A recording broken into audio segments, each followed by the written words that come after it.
Assalamualaikum warahmatullahi wabarakatuh. Selamat datang kembali di channel Ayah Tanto. Hari ini kita akan belajar online bersama saya Ayah Tanto untuk sukses ASPD 2024. Kita akan bahas soal diri pintar ASPD 2024 untuk paket yang pertama. Nomor 1. Perhatikan tabel besaran, satuan, dan alat ukur berikut. Berdasarkan data pada tabel di atas, pasangan besaran pokok, satuan dalam SI, dan alat ukur yang benar secara berurutan ditunjukkan oleh titik-titik. Kita lihat yang pertama adalah besaran. Yang termasuk besaran pokok di sini ada suhu, panjang, dan massa. Jadi pasangannya A2, kemudian ada A4, dan juga A5. Nah, kita akan pasangkan dengan B. Suhu satuan dalam SI adalah Kelvin. Jadi kita pasangkan dengan B3. A2 dengan B3. Kemudian alat ukurnya atau C, alat ukurnya adalah termometer. Jadi C1. Ini C1. Kemudian untuk yang A4 panjang, satuannya adalah meter. Ini ya, yaitu B5. Kita tuliskan B5. Kemudian alat ukur panjang, yaitu di sini ada mistar C3. Kemudian yang terakhir massa, satuannya adalah kilogram B5. Maaf, B1. Kemudian alat ukurnya adalah neraca sama lengan C2. Dari tiga ini, kemudian kita cek A, B, C, D. Yang A salah, kemudian yang B di sini salah, kemudian yang C benar ya. Jadi yang betul adalah jawaban C. Yang D di sini salah, maaf. Yang D A4, B5, C-nya yang salah, C3. Oke, kita lanjut nomor 2. Perhatikan gambar berikut ini. Ada alkohol berarti wujudnya cair, batu padat, dan uap ini adalah gas. Sifat fisik zat di atas yang benar adalah titik-titik. Alkohol cair ini bentuknya berubah, volumenya tetap. Kemudian batu di sini adalah zat padat, maka bentuknya tetap, volumenya juga tetap. Kemudian uap gas itu bentuk dan volumenya berubah-ubah. Sehingga dari keempat jawaban ini yang merupakan jawaban yang betul ketiganya adalah D. Alkohol bentuknya berubah, batu bentuknya tetap, uap volumenya berubah. Soal berikutnya, nomor 3. Ada bacaan, kemudian diminta untuk menjawab berdasarkan bacaan. Untuk bacaan panjang saya skip, langsung saya jawab di sini. Di sini yang diminta adalah kecuali, maka yang betul adalah B. Penggunaan termometer infrared dapat menimbulkan radiasi yang dapat merusak jaringan otak. Berikutnya soal nomor 4. Sebuah logam besi bermassa 600 gram dengan suhu 30 derajat Celcius. Besi tersebut menyerap kalor sebesar 1,8 kJ, sehingga suhunya naik menjadi 40 derajat Celcius. Kalor jenis besi tersebut adalah titik-titik. Dari soal diketahui masanya kita ubah dalam kilogram 0,6 kg. Kemudian perubahan suhunya dari 30 menjadi 40, yaitu delta T sama dengan 10 derajat Celcius, sehingga kalor yang dibutuhkan di situ yang diserap adalah 1,8 kJ sama dengan 1800 Joule. Dari sini ditanyakan kalor jenisnya.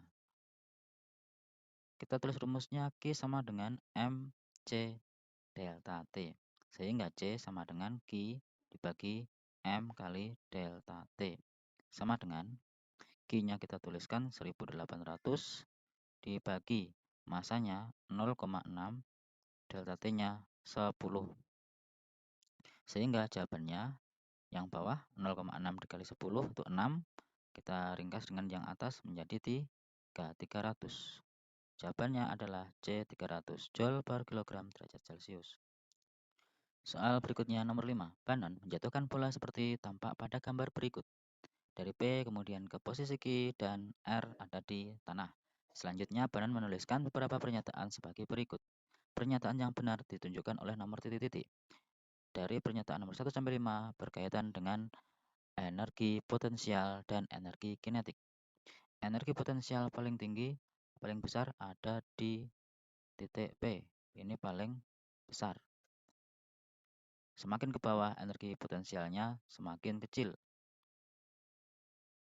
Karena energi potensial itu berkaitan dengan atau sebanding dengan ketinggian, gitu ya. Kemudian sebaliknya, energi kinetik paling besar itu ada di paling bawah karena semakin ke bawah semakin besar energi kinetiknya. Sehingga semakin ke atas semakin kecil.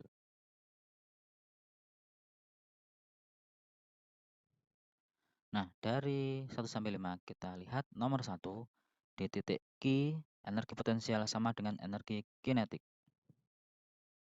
Karena tidak ada data yang menyertainya di sini, maka belum tentu di Q itu sama dengan, bisa tidak sama dengan. Kemudian nomor 2, energi kinetik benda terbesar terjadi di saat benda di titik R. Betul ya? Nomor 2 betul. Nomor 3, dari P ke Q, benda mengalami perubahan energi potensial menjadi energi kinetik. Salah. Karena di setiap posisi itu energi mekaniknya itu sudah ada nilainya. Kemudian nomor 4, dari P ke Q, benda mengalami perubahan energi potensial menjadi energi kinetik. Nomor 4, benar. Jadi karena energi potensialnya itu semakin ke bawah semakin kecil, akan berubah nilainya menjadi energi kinetik. Nomor 5, dari Q ke R, benda mengalami perubahan energi kinetik menjadi energi mekanik, mirip dengan yang di pernyataan nomor 3 tadi. Sehingga jawaban yang tepat adalah 2 dan 4. Soal berikutnya nomor 6, bacaan panjang saya skip. Soal nomor 7, perhatikan gambar berikut. Sebuah mobil berada di depan truk tampak seperti gambar. Sopir mobil ingin memarkirkan mobilnya tepat setengah meter di depan truk. Jika usaha yang dilakukan oleh mobil tersebut sebesar 1170 joule, maka perpindahan yang dialami mobil adalah titik-titik. Dari soal diketahui W sama dengan 1170 joule. Kemudian F di sini 60 Newton. Nah, dari W dan F kita bisa mencari S. Jadi, W sama dengan F dikali S. Kita tuliskan rumusnya W, yaitu usaha sama dengan gaya dikali dengan perpindahannya. W-nya 1170 sama dengan 60 dikali S. Sehingga S sama dengan 1170 dibagi 60. Ini hasilnya sama dengan 19,5 meter. Jadi perpindahan yang dialami oleh mobil adalah 19,5 meter. Soal nomor 8, perhatikan teks informasi berikut ini. Seorang pekerja toko bangunan Makmur Jaya ingin memindahkan benda yang beratnya 500 Newton ke atas truk pengangkut. Pekerja tersebut telah lama bekerja di toko bangunan Makmur Jaya, sehingga dia telah memiliki pengalaman mengenai cara agar dapat memindahkan barang dengan lebih mudah ke atas truk. Ternyata pekerja itu memilih salah satu prinsip pesawat sederhana untuk menempatkan benda seperti pada gambar. Berikut pernyataan-pernyataan yang berhubungan dengan teks di atas. Pernyataan yang benar ditunjukkan oleh nomor titik-titik. Kita lihat satu persatu. Yang pertama, prinsip pesawat sederhana yang dipilih pekerja adalah pengungkit. Salah ya, yang betul adalah bidang miring. Kemudian nomor 2, gaya yang dilakukan pekerja tersebut sebesar 350 Newton. Nah, kita bisa menghitung di sini diketahui berat benda adalah 500 Newton. Kemudian panjang bidang miring 3 meter. Tingginya bidang miring 1,5 meter.